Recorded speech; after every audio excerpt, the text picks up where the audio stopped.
Brothers and sisters, a couple of weeks ago we launched on the Phoenix Education Project, and we hope to have many more lectures. I thought that I will have a very brief chat with you about a subject of great interest. I belong to the Theosophical Society, and of course there are the United Nations and many other organizations in the world which speak of unity. And unity is very important. The first object of the society calls for universal brotherhood, or you can also call it sisterhood, without distinction of race, creed, sex, caste, or color. And therefore, it is important for many people in today's world to give up the idea of being separated by religions. It just so happens that you were born in a particular faith because of your parents and you were brought up that way.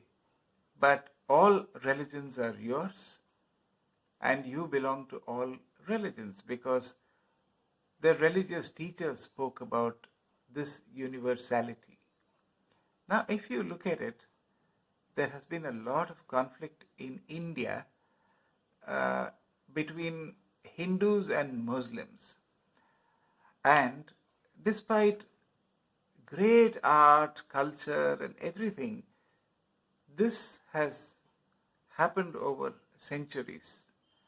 And it was not very pleasant, but now slowly many of the issues are getting resolved. Over the period that India has been independent, there has been a great improvement.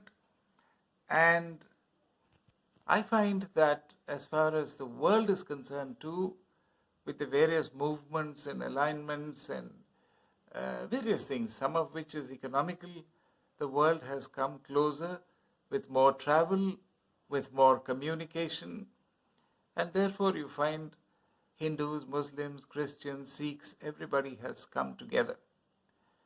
But today is a very important day, and it happens to be the anniversary of the Mahasamadhi of the saint of Shirdi, the old Sai Baba.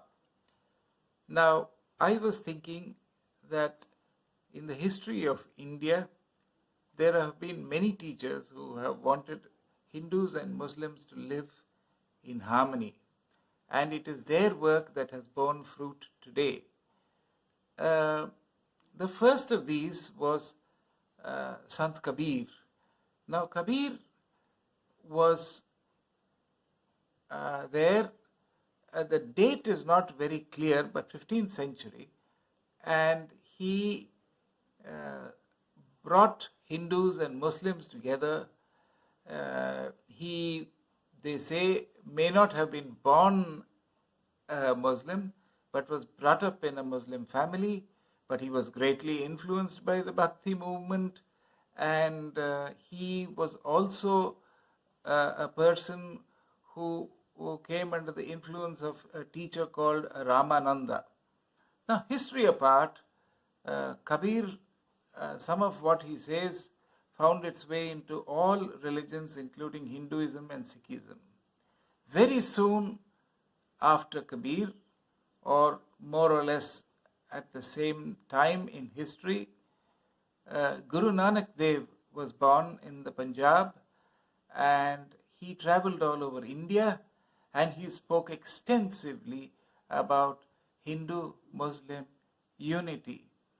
And he traveled with a Hindu. Again, there was the caste system, which was very oppressive, and he traveled with a Hindu who normally a person of his caste would not have traveled with, and a Muslim as well. And that taught people a lesson that all human beings are equal. So according to him, there was no Hindu and no Muslim. They were one.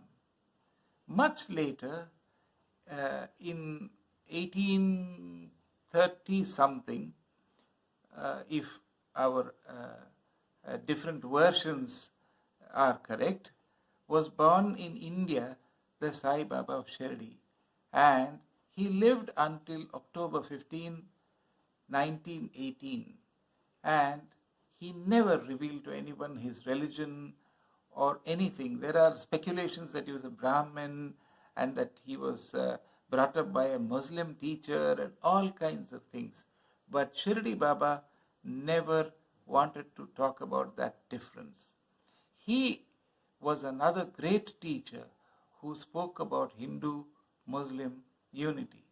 So I thought, let me encourage people to study the lives. For example, the life of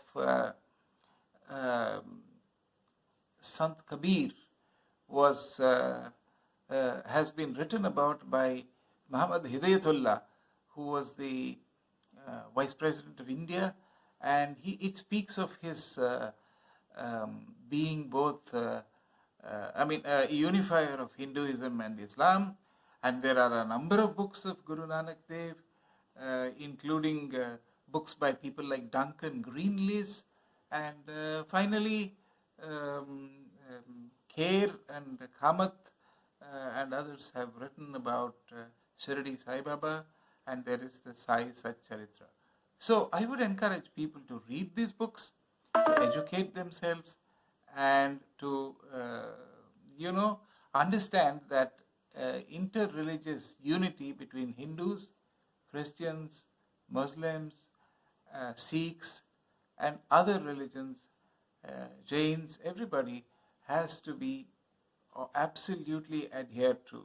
This is very important for us to progress further on the path of universal brotherhood or sisterhood, that is universal compassion and love in today's world.